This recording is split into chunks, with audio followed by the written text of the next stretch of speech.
Welcome to Risky Routes from Washington, D.C. Risky Routes is a short interview series with executives and leaders that focuses on pivotal experiences that shape how they think and make decisions. We talk about the chaotic, uncomfortable, borderline bad idea journeys that push people to level up, trust themselves, and take control of their lives. And I'm your host, Olivia Goldstein. Today I'm joined by Caryl. Christian is a columnist at Foreign Policy magazine, a contributing editor at The National Interest, and the author of Strange Rebels, 1979 and the Birth of the 21st Century. From 2017 to the end of 2023, he worked as an editor in the opinions section of The Washington Post. Before that, he worked for 5 years as an editor and columnist at Foreign Policy. From 2000 to 2009, he served as foreign correspondent for Newsweek, heading bureaus in Moscow and Tokyo. After 9/11, he reported from Iraq and Afghanistan as part of Newsweek's coverage of the War on Terror. During his career, he has reported from more than 60 countries. So we know he has some good stories. Let's dive in.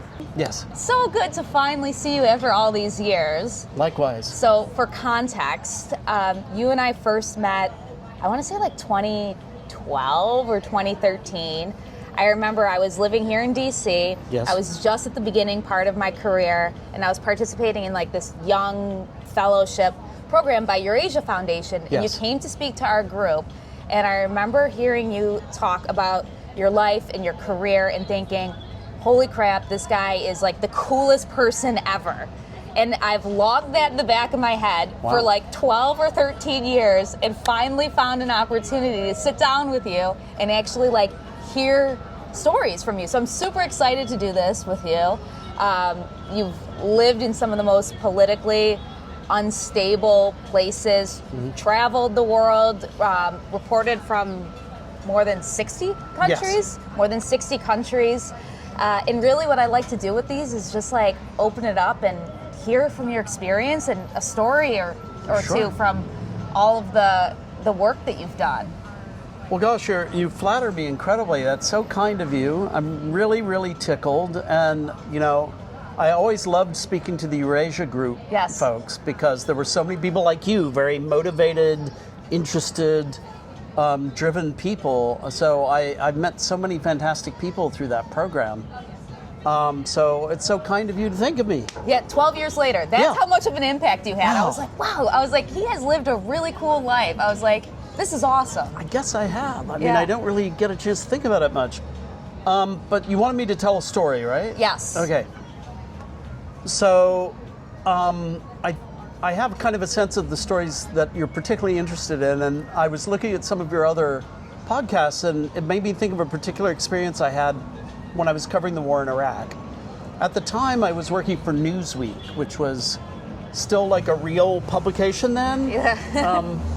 It had a hard, a print magazine and like a proper website. Yeah, what is that? And we could already tell that the business model for magazines like Newsweek was, put into question by the internet. Yeah. But I don't think any of us understood just how bad it was going to become for that kind of publication. Anyway, all that aside, so I got to Iraq in August 2003. Wow. The invasion had already happened in April. Yeah. And some of my colleagues at Newsweek covered that. I didn't cover that. I came in later on the rotation from Moscow, where I was a bureau chief. And I spent a couple of months that fall, and then I came back to Iraq again and again over the years. I ended up cumulatively spending a lot of time there. But in the fall of 2003, I was covering all the stories you might expect. The insurgency was starting to ramp up. Yeah. Right? And I was embedded with an American Army unit, and one day they told us, okay, we're going to be conducting a raid tonight. A counterinsurgency raid. Okay. And my photographer buddy and I were very, very happy to hear that. Yeah. Because, when you're covering a war situation like that, you are really seizing every opportunity you can to see stuff. Yeah. Because if you don't do that, you can get stuck in military press briefings day in and day out, and you'll never learn anything of use. So you seize every little opportunity that comes across. So we were with this unit. We were, at some point, we went out and stayed at their base, and then early in the morning, I think we went to sleep, and then they woke us up around 2 in the morning. And there were a couple of 4x4 trucks, classic sort of army trucks. Army trucks, yeah. We went out in the middle of the morning at this forward operating base. We got into the trucks. I got into the last truck. Like, it seemed all very loose. Yeah. They didn't seem to care where I sat or whether I had protection or. Yeah. You got to remember the war is really, the war against the counterinsurgency is just getting going. Yeah. So all of this is still very improvised. And we got in these trucks. And we drive out to somewhere, I'm pretty sure it was Habaniya, which is a place, this is out in the Sunni part of Iraq where the insurgency was centered. And by now it's very early in the morning, and we're driving through the desert in the middle of the night. It's very cold. And there are a couple of other soldiers sitting in my truck. And I suddenly hear a pop, just sort of sound like that, like, oh, but kind of distant. Okay. And I said, that's kind of odd. All the other soldiers are just sitting there looking at the floor, Nobody else even noticed it, yeah. Nobody else even noticed it. I look up and I see this thing fly overhead. Right on the same azimuth. If it had been lower, it would have looked to me like it would have hit us. But it crossed our path. But it was 200 feet up. It was pretty high up. And it was like a little dart with a little flame coming out the back. Oh, no. And I kind of looked around and, did anybody else see that? And they were all just kind of dozing or whatever. It was completely surreal. This is my experience of war, that this thing happened. And I realized a few minutes later, that was an RPG. Somebody fired an RPG at our convoy. Right. And I later learned that the thing about rocket-propelled grenades is that when you fire, it's that long tube you have on your shoulder, and there's a grip on the front. I see them in movies, yeah. Well, when you fire it, it has quite a recoil. And in fact, if you're standing behind it when it goes off, you're in trouble. Yeah. But it really kicks. If you've ever shot a gun, it'll kick. Yeah. This thing kicks big time. And if you don't master the kick, it goes high. If you're a rookie and you haven't trained well with these things, it goes really high and it'll soar over the target. And that's what I saw go over us. And I thought, okay, that's fucking weird. The convoy didn't slow down. Yeah. Nobody noticed. Nobody noticed. Yeah. Nobody cared. Nobody cared. Yeah. The Army has this thing they call situational awareness, which is the art. It is an art, a craft that you cultivate of being aware of your surroundings and what's changing and what you need to pay attention to. And this was just complete obliviousness. And I thought, well, God, that is the weirdest thing. Somebody just shot at us with a fairly major weapon. If it hit the truck, it would have gone right through the truck. Yeah. We just kept going. And after a while, we arrived in this town, and they set up a perimeter, and we started knocking on the doors of houses in the middle of the night. And you would knock on the door, lights would go on. Yeah. People would come to the door. Usually they wouldn't open because this is Iraq after the invasion. There's a lot of banditry and chaos. And the thing you have to remember is that it's Iraq. So every single household has 2, 3, 4 Kalashnikovs. Yeah. They're bristling with weapons. Everybody has a weapon. You have to in this society, right? And you knock on the door. Sometimes they look through people and they see soldiers and they open up, but sometimes they don't. Yeah. In one case, the soldiers got the door open and they saw a guy with a Kalashnikov, so they shot him. Yeah. I was standing, 20 feet away. They didn't let us get too close. And they just shot him, through the hip, I think it was. Oh my God. And babies are crying and women are screaming. We go from house to house, house to house. All because they got some sort of tip from someone. There are bad guys. Yeah. They always called them bad guys, which I always thought was really striking because, bad guys. What is a bad guy? Like the boogeyman. Yeah. As the war went on, the U.S. military, really developed this kind of the intelligence gathering and the searching and the pinpointing into a high art. I mean, they really applied the most up-to-date software tools, and it became a really sophisticated thing. Yeah. At this stage, it was just flying by the ass of your pants. Yeah. It really was, and you could feel that. And by the end of this exercise, 3 o'clock in the morning, we had filled up one of those 4x4 trucks with a bunch of very thin Iraqi men in their nightshirts, completely bewildered, zip-tied, hands behind their backs. And then we headed back to the base. And we got to the base, and there was I can't remember if it was a school or recreation facility. I seem to recall it was like a gymnasium that they converted into an interrogation center. Wow. And there was really loud heavy metal music blasting out of this facility. We said, guys, what's going on with the loud music? And they said, oh, well, we're interrogating people, so we're trying to disorient them. We put them in stress positions. And, you don't let them sleep. You make them stand up. And, we're interrogating them about where the terrorists are. Yeah. Wow. And for me, the reason I'm telling this story is just it really encapsulated the whole absurdity of this thing we were doing, which was to occupy country whose culture we knew nothing about. Yeah. I mean, colonels in the U.S. Army would tell you, we are blind. We know nothing about this country. Right. We know nothing about its culture. We're sucking in every anthropologist we can get because we're completely at sea here. Yeah.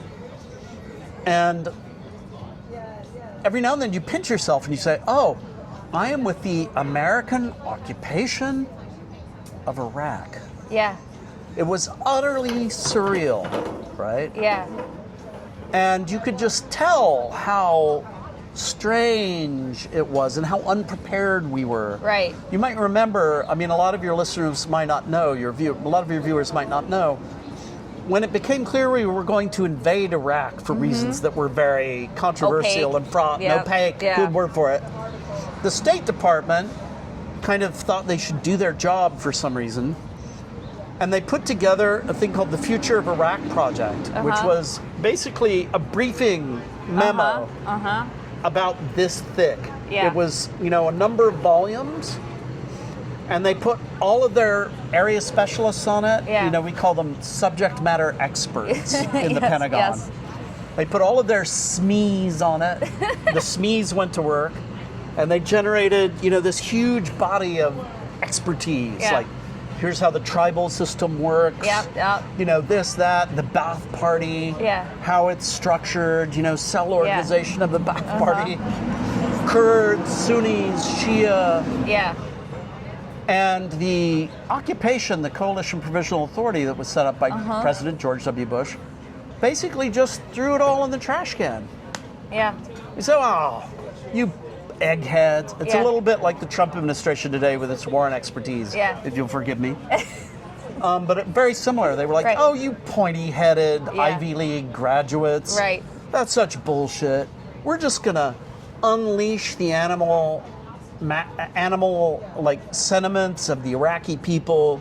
This place has been too regulated for too long. We're going to let people just, found businesses, do whatever comes naturally. And we're going to dissolve that evil Ba'ath Party from one day to the next, and it'll all be great. And it wasn't great. And it was not great. Dun dun. Yeah. It ended up costing us, $2 trillion and, several hundred American lives and thousands of people wounded, not to mention the destruction of Iraq itself. Yeah. But you could really feel all of that in those early stages of the chaos and just. And, and I like this story because not only does it show you how improvised and unprepared the American response was, but also those early stages of the Iraqi insurgency. The guy didn't even know how to fire his weapon. I was going to say, did the RPG fire, was he just it was just going up high, so he didn't know how to fire it? He didn't know how to fire it. He had no training. Yeah. I suspect he wasn't in the Army. I suspect he was probably just some cocky kid Yeah. And there were these huge ammo dumps everywhere. They didn't even capture all of the ammo dumps. Yeah. So people would just go in and take heavy machine guns or RPGs And or just whatever mess they around. wanted. Yeah. It's a good metaphor for all of what we were doing. It really is. Yeah. And we didn't find the weapons of mass destruction. No, we did not. So it was this surreal quality. Yeah. You could really feel it early on. Yeah.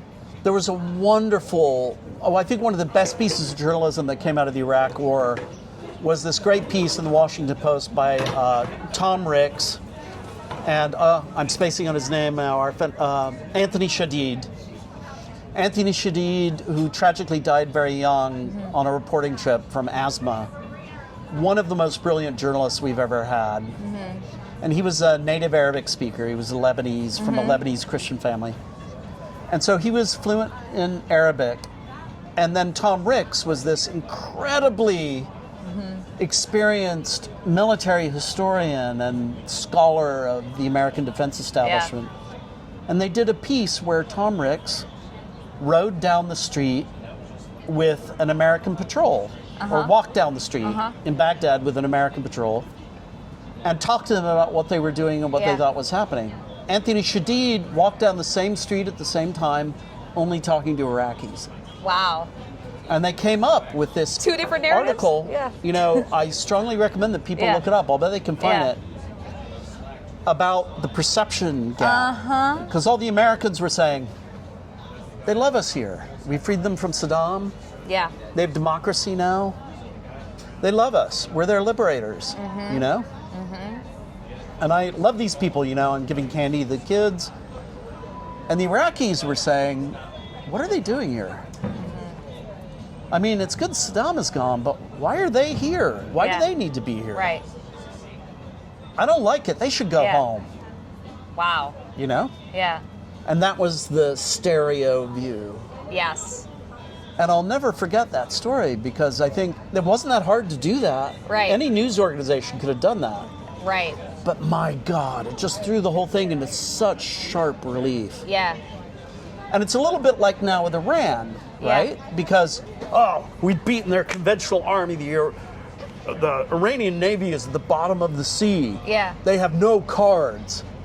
Well, same thing with Iraq. We defeated their army. Right. We decapitated the government. Yeah. The government was gone. It's the same thing. Yeah. Turns out they do have some cards. Yeah. We're not trying to occupy Iran, which I think is very smart. Yeah. That would not go well. Right.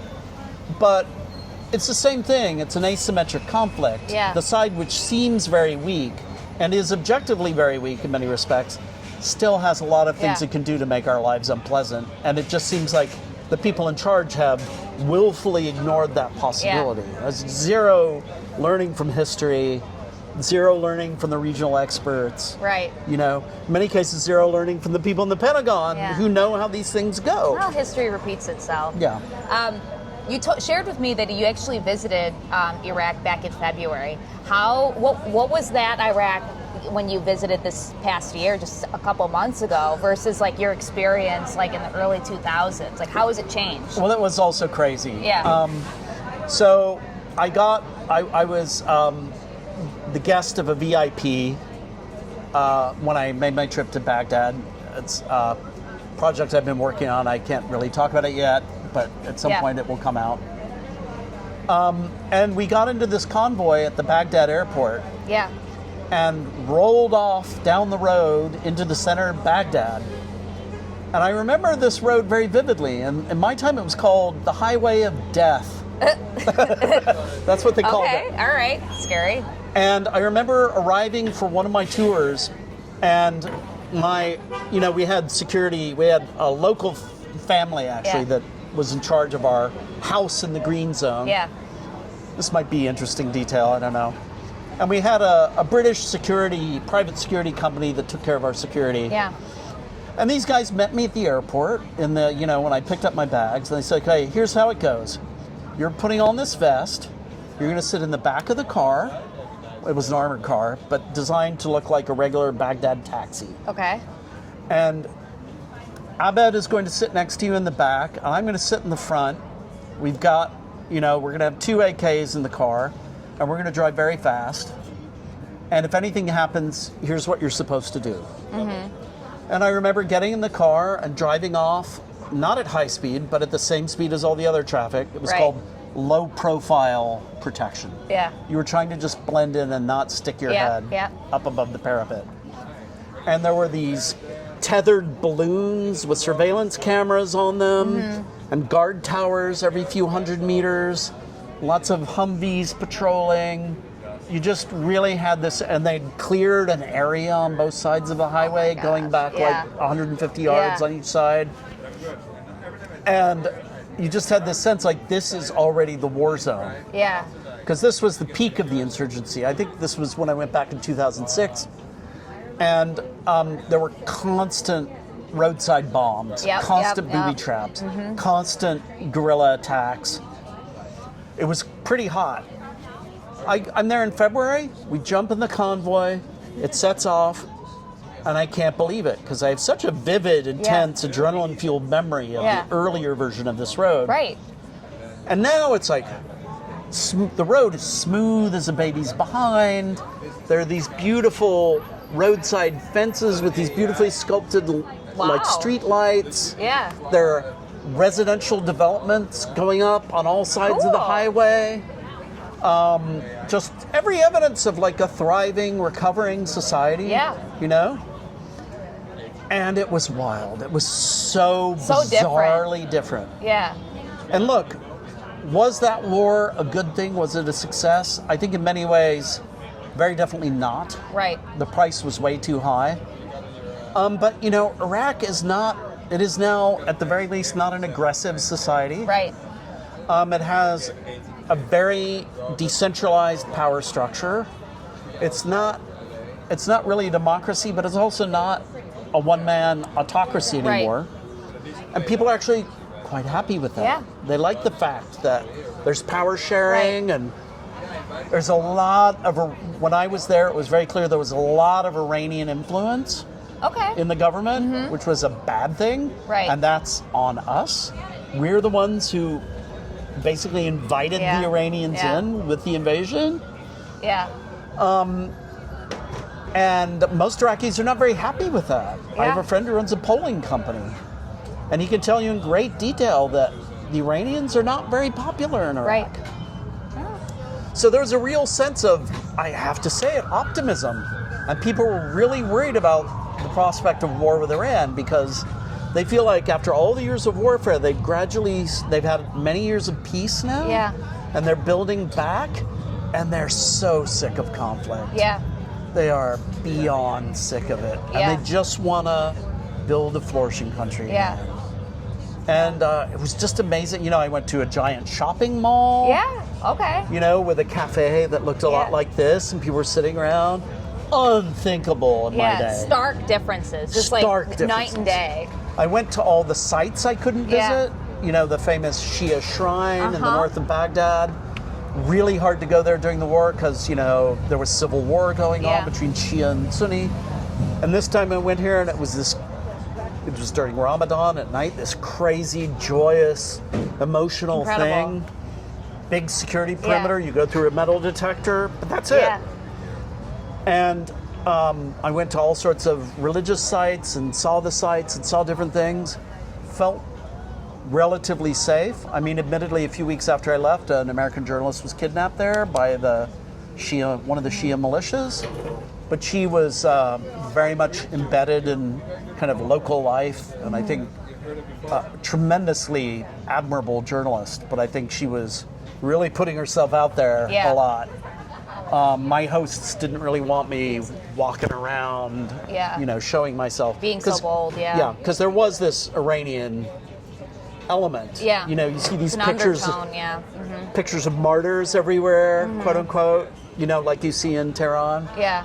Very weird. Yeah. But there was a real sense of optimism and kind of things going in the right direction, and people they didn't want to talk about the political side. They just wanted to kind of develop and rebuild. That's promising. Yeah. But I think the war in Iran, this is another one of the costs of the war in Iran that clearly nobody thought through. Right. right? So I want to take things Yes. in another direction, because selfishly, part of the reason I wanted to ask you to chat with me was because you have been in this industry and in this space, just journalism at large, reporting and as an editor at some of the most well-known media outlets. Candidly, the space itself is changing. I work with a lot of young students, bright young students, that, kids that are freshly graduated and interested in pursuing careers in journalism. So how do you grapple with these changes in this space, and what advice would you offer to young people that are interested in pursuing a career in journalism?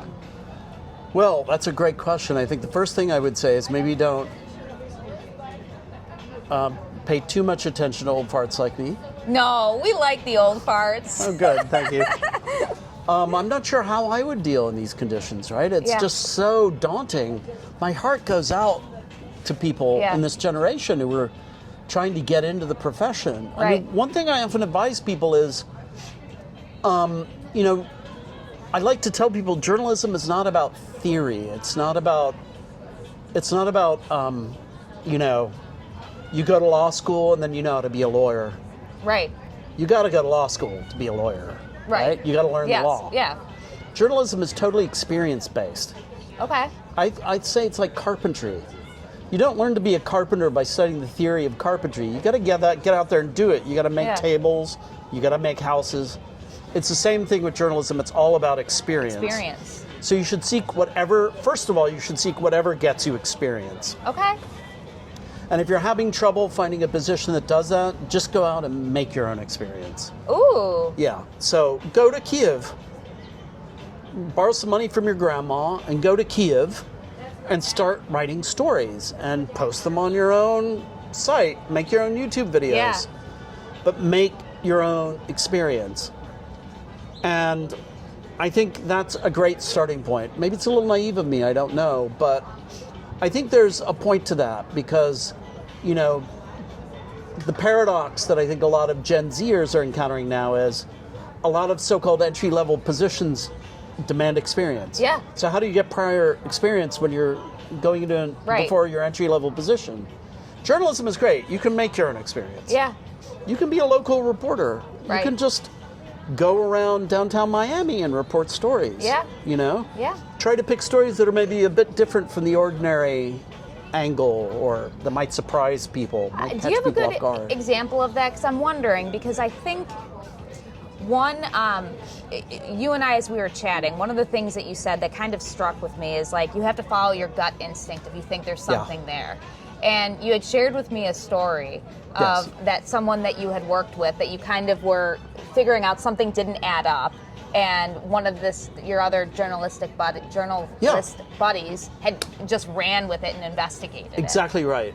Well, I was trying to make the point you should trust your own instinct. Yeah. If you think this story is interesting, it's probably going to be interesting to someone else. Yeah.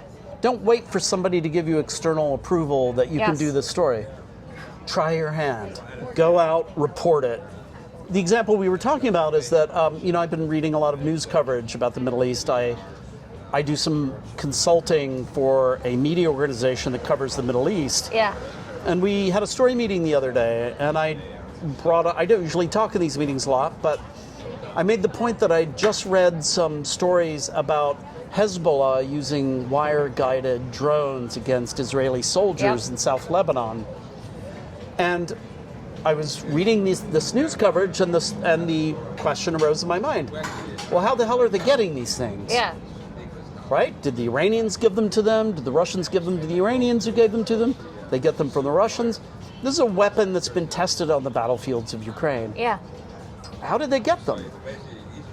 And one of the reporters who was sitting in on the meeting said, that's a great opening. And he went out and started reporting the story. And he found a fantastic story about how you can import the fiber optic spools that you need for these drones from Chinese e-commerce sites in Lebanon. Yep. They're just ordering them off the internet. Even though it's a dual-use technology, it has military applications. Yeah. Temu drones. Yeah, thank you. Yes. I mean, China's the world's largest maker of drones, full stop. Yeah. But it had never occurred to me, because, that's the thing about reporting, you don't know the answer until you know the answer. It had never occurred to me they were just dialing these things up on Amazon, effectively. And it turned out Lebanon has not updated its import regulations to keep up with this. Wow. So it's actually a damn good story. And this guy reported it out, and there it is. Just followed his gut. Yeah. So I think that's a really good example for people to keep in mind. When I read news coverage, I'm always thinking, what's the question I have? I often tell people, I used to work in the op-ed section of the Washington Post. People say, well, how do I write an op-ed piece? I say, well, it's when you're reading the New York Times and you hear someone in a story say something in the New York Times, and based on your knowledge and your expertise, that's wrong. Or that's not the whole story. And you feel something in your gut start to boil a little bit, and your face gets flushed, and you're like, God damn it. Yeah. That's not right. Yeah. I know better than that. Right.